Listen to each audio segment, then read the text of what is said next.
Welcome to the Canadian Guild of Stage Directors and Choreographers podcast channel. My name is Jen Thiessen. And I'm Kyla Musselman, and we'll be here to guide you through these episodes, which are made possible thanks to Canada Council for the Arts.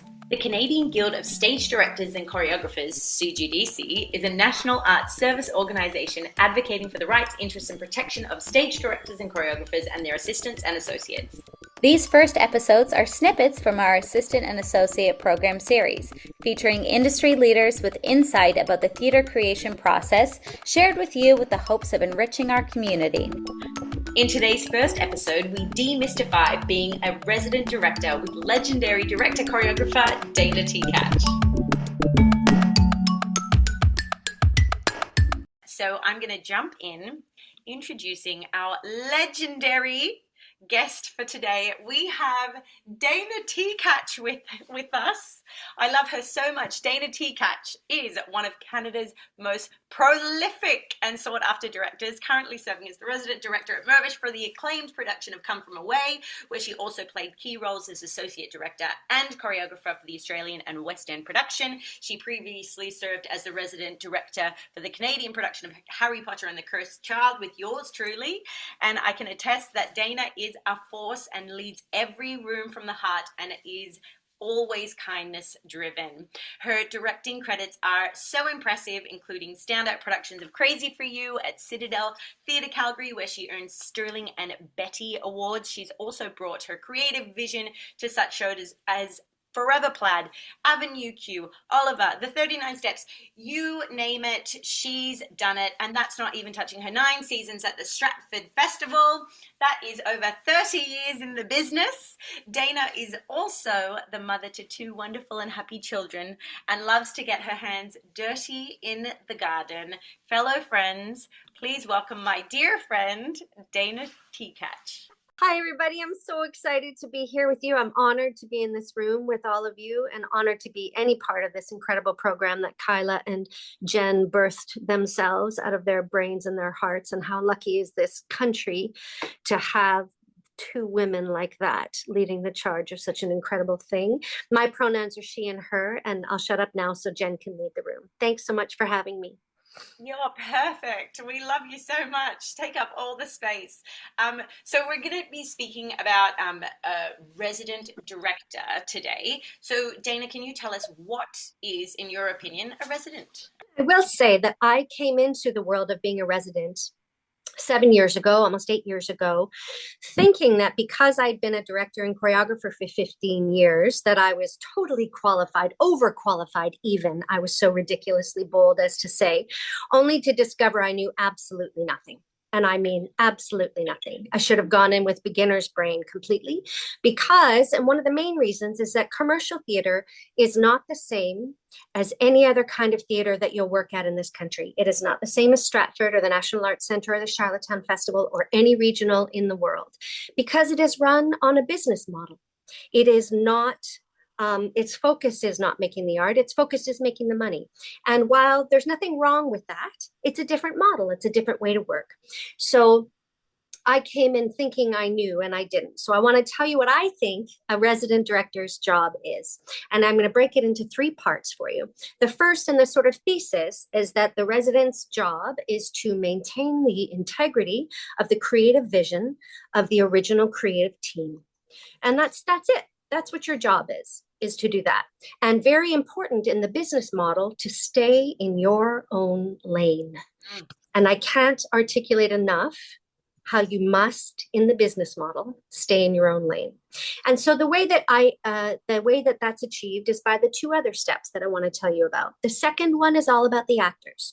So of course, I spend the first several months teaching the understudies their tracks, all the intricacies of their tracks, so that they can safely be dropped into the show at the 5-minute call or halfway through a show. And they're going to be safe and not disrupt any of the artistic integrity or physical safety of anyone else on stage. And that is an extraordinary undertaking for all the shows, for all the reasons. So I've only been a resident on 2 shows. I should admit to you, I'm only sharing what I know from 7 years and 2 shows. No, I haven't been doing this my whole life. And I will say that in, something like Harry Potter and the Cursed Child, people had to learn to scuba dive and fly and magic and tons and tons and tons and tons of choreography and a lot of text. So there were unbelievable amounts of work. 3 rooms ran at all times when we rehearsed those understudies, because all 3 skill sets were being rehearsed. In something like Come From Way, which is very deceiving, it looks very simple from the front. It is actually thousands of details inside of each track, including 6 to 10 different accents, different ages, and the choreography is so specific, you don't even see it. That's how specific it is, because it just looks like an engagement of the storytelling. It just looks like a slight enhancement of the storytelling. But what it actually is hundreds and hundreds of finely tuned details. So my first part of my job, once we've opened, is to get that all set up. It takes several months. It is backbreaking work because it is about 80 hours a week. Let's be honest, right, Jen? It is about 80 hours a week for that entire process. So once you start the show, you're 80 hours a week for, I'd say, 4 to 6 months before you get your Thursdays or Fridays back. So it's a lot of work. The second part of the actor ingredient is that very different from being a director in the room, when what you're trying to do as a director is always help your artists, or not help, but encourage and create the space so that your artists can evolve into their best artists they've ever been in that room, making the most beautiful part of the art. Being a resident director, ironically, is the opposite, because you need to actually stop any evolution inside of the work of art from happening. So here's an example, unlike when you work on a summer stock gig or any regional, that say you have 2 or 3 weeks to rehearse, and then you do some tech, and then you're up. And you run from 2 weeks to 6 weeks, let's say, something like that.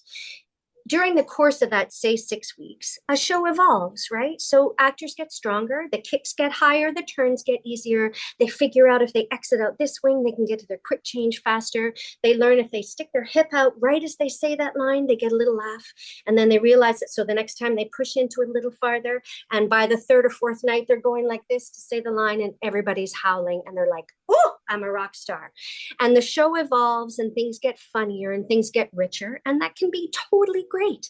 Can be a wonderful set of circumstances for us, for a comedy in the summer, for a show at a theater that's only running for 4 to 6 weeks. When you get past the year point, when you're running a show 8 times a week for a year, that kind of evolution will change the nature of a show. In something like Come From Away, they've been doing that show on and off because of COVID, of course, for 7 years now.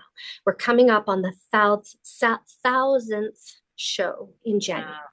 So that skill set, I will tell you right out the gate, I work with incredible people, incredible actors who are thoroughbred brilliance. They're excellent at what they do.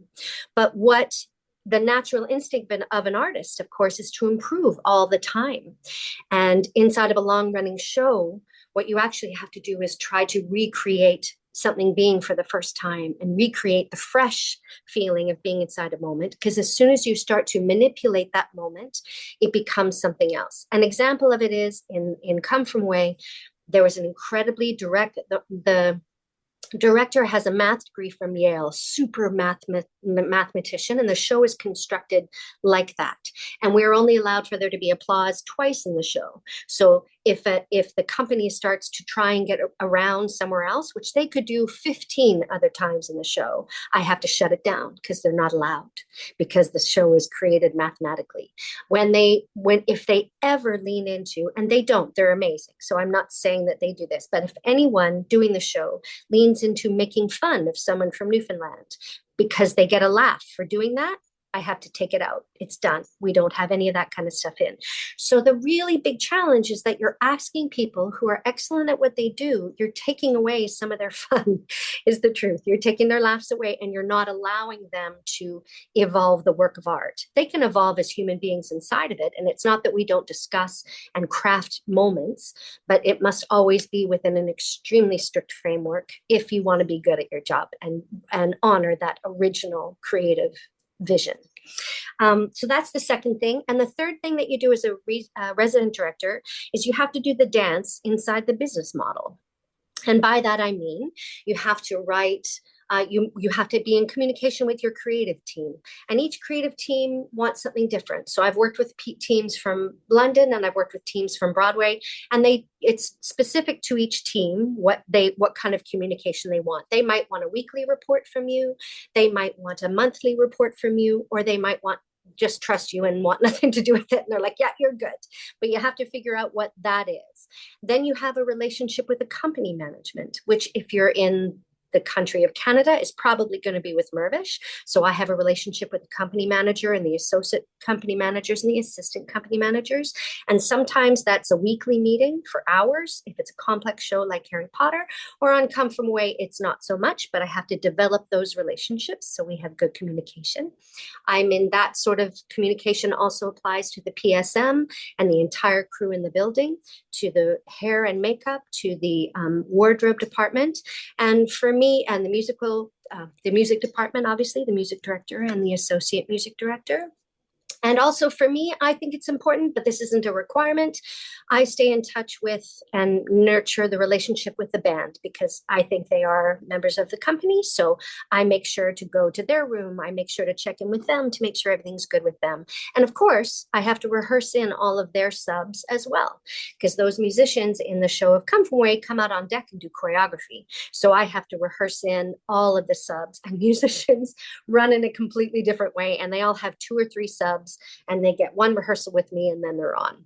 So that is my answer for what it is to be a resident director. That's it. That's my answer. It's perfect because it's like we're so lucky to have you because there's such a wealth of knowledge in everything that you're saying. Can I slightly addendum? It made me think of something else that I wanted to share with y'all today. Yeah. And it's about giving notes. And I think it applies to choreography. I'm a choreographer too. It applies to choreography and it applies to directing. It applies to life, honestly, is that no 2 people in the world need the same language to receive information. So I consider myself a translator because in my opinion, you need to have a different language for every person in the building in order for them to successfully receive a note. And so, for example, you're not going to give the same note to Fiona Reed as you give to someone who just graduated from school 15 minutes ago. And you're not going to give the same note to your lighting designer as you are to your associate choreographer. You have to think of the and there are 3 things that I think are important in that. The language that you use, words are very, very important. The medium through which you do that, are you going to give the note in person? Are you going to give the note in an email? How are you going to do that? Or are you going to, in old school days, people would get little Post-it notes stuck on their mirrors. So there's all sorts of different ways to do that. You have to make that choice, what's best for that person. And then the third thing is timing. And because you can completely have a note be totally ignored because it was given at the wrong time, or not able to be received because it was given at the wrong time. So that's not their fault. It's because you need, as the resident, to uncover what is going to be the most successful set of those 3 things for that person. For example, I remember having a relationship with an actor where I tried to run around at the hour and a half before the show, trying to give 43 different people their notes. And this one person who I had a great relationship with, but I just, huge resistance came my way.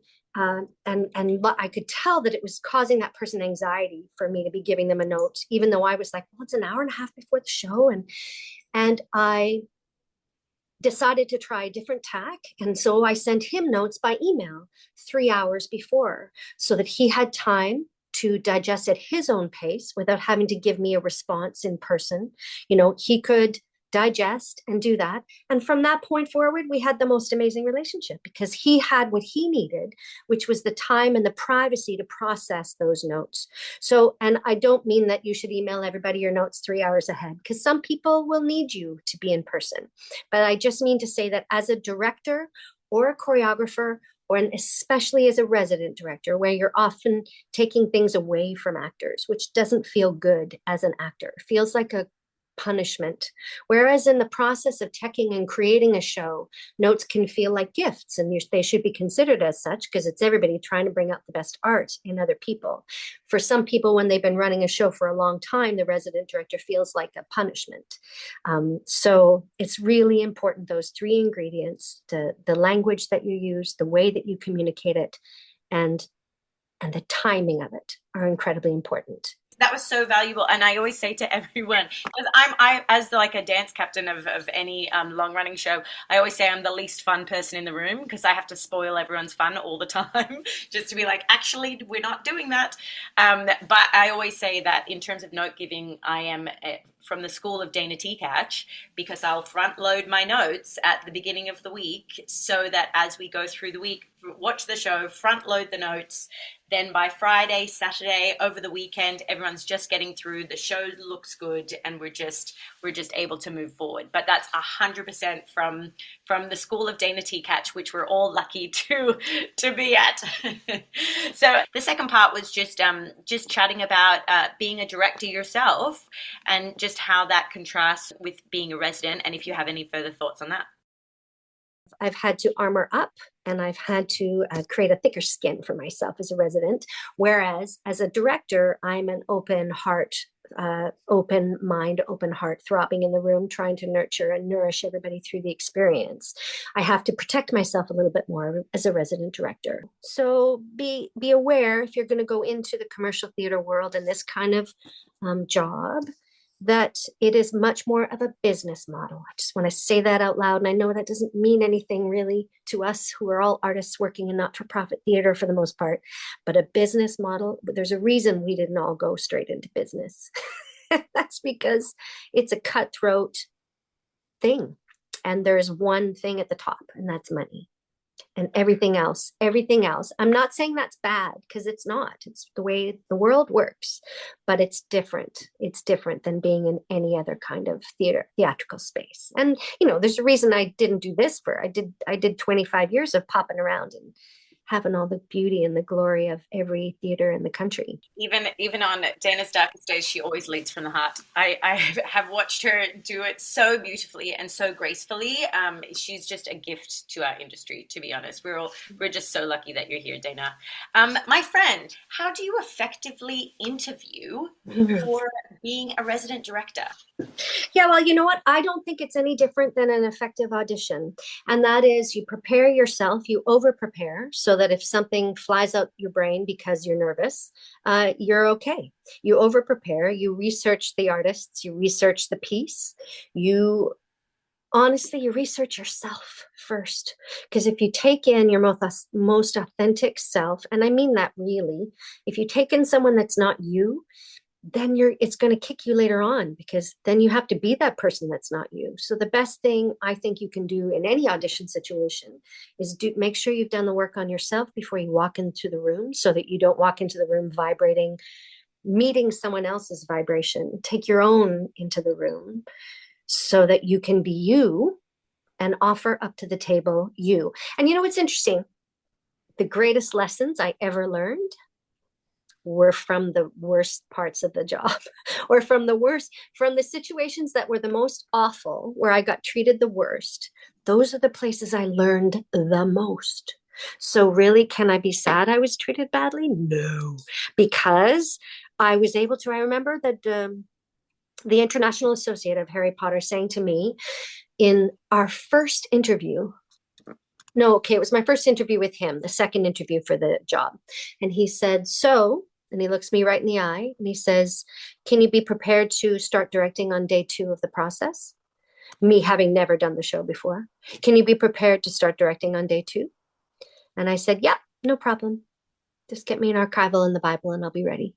And I could only be that cocky because I had been through the fire. I had been through some of the fires, right? You got to go through the fire and have people, you learn more sometimes in the world from things being terribly bad. Like, haven't we all learned from a director who was really bullyish and awful, what you will never do in the room, or watching a choreographer who's clearly not done any homework come in and you think, oh my gosh, I will never do that. I will never walk into the room without my work done.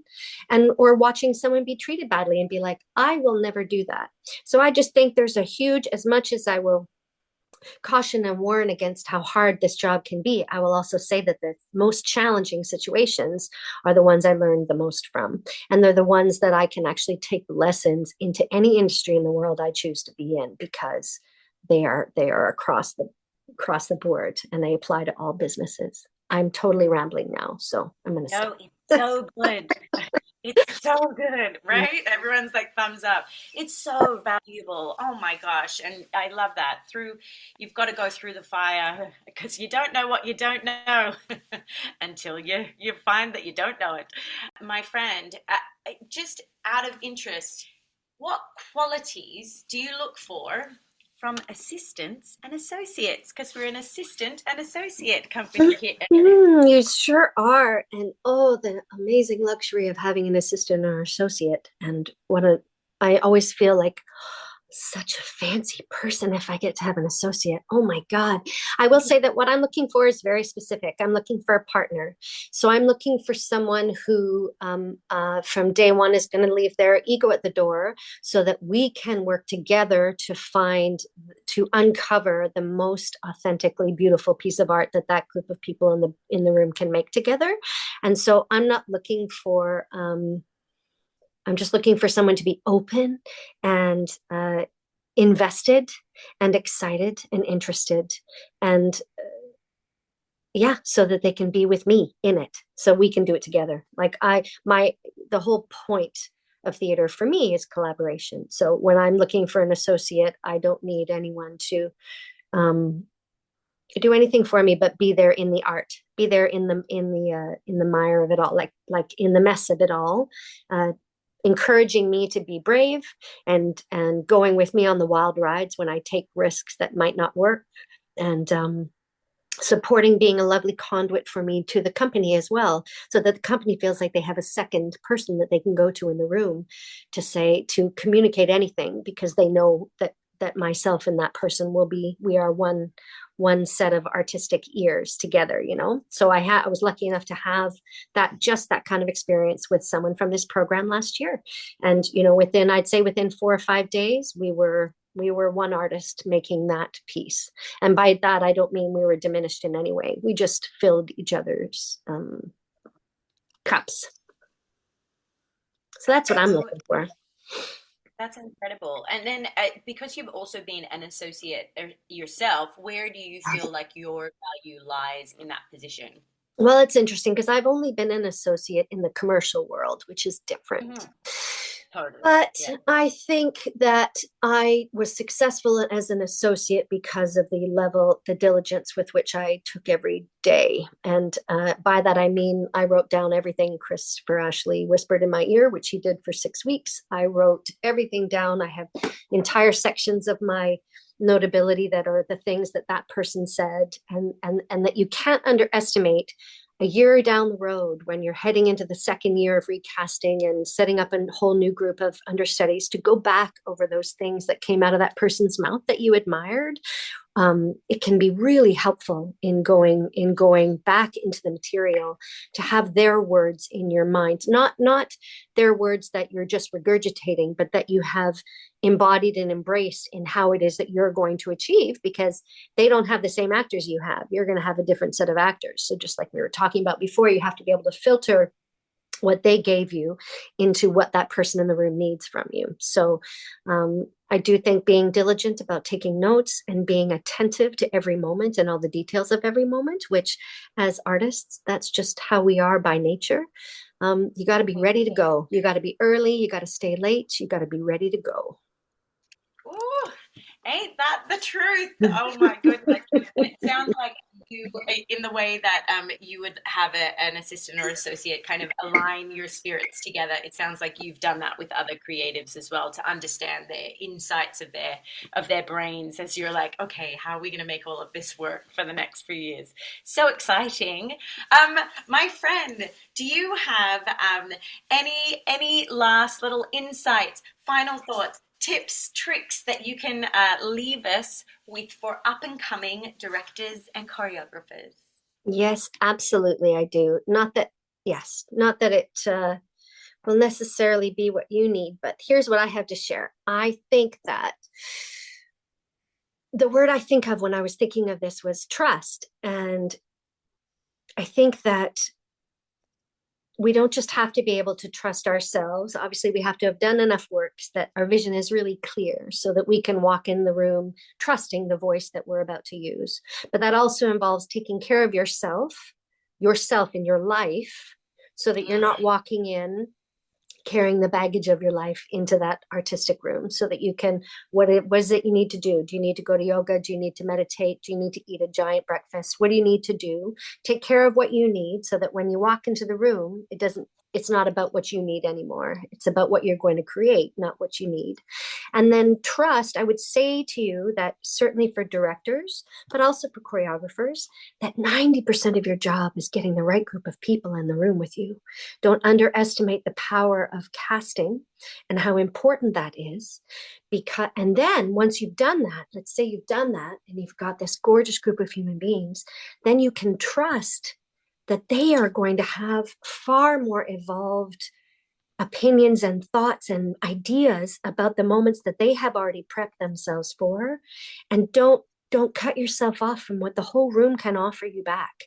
It's got this potential for a level of collaboration that it doesn't have to be chaos. It's not that it's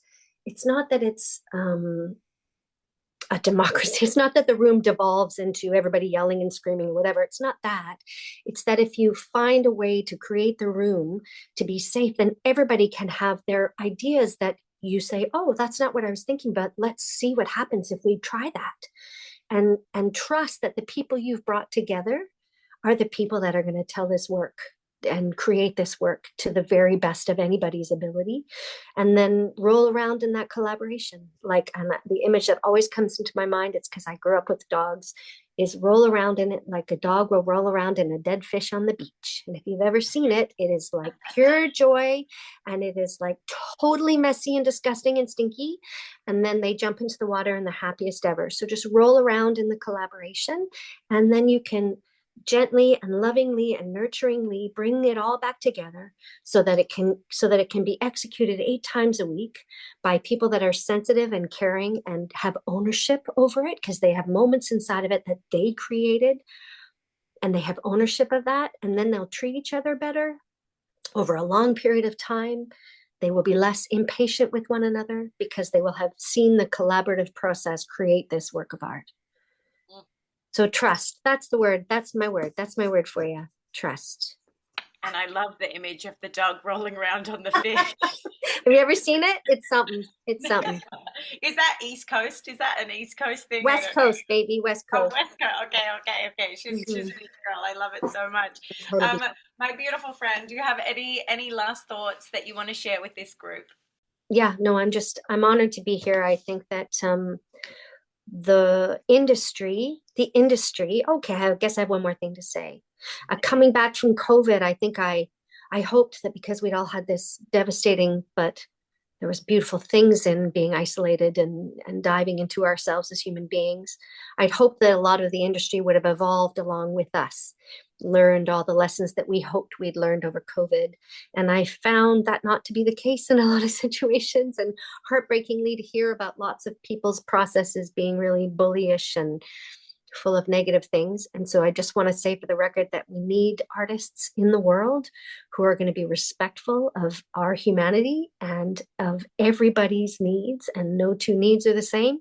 So in positions of leadership like you're going to be in, taking the time to understand someone's neurodivergence, or taking the time to understand that they're a parent and they didn't sleep last night, or taking the time to understand that they're in the process of transitioning and they need a little extra time to figure out how their voice is going to work in this moment. Like taking the time to be present and to be kind and to be a resource for people inside of a very challenging industry is so important. So thank you for doing the work you're doing with the CGDC, because honestly, this program, I learned so much from listening to the AAP last year's. I listened to every single podcast, and I took some of the learnings from those podcasts into the next rooms.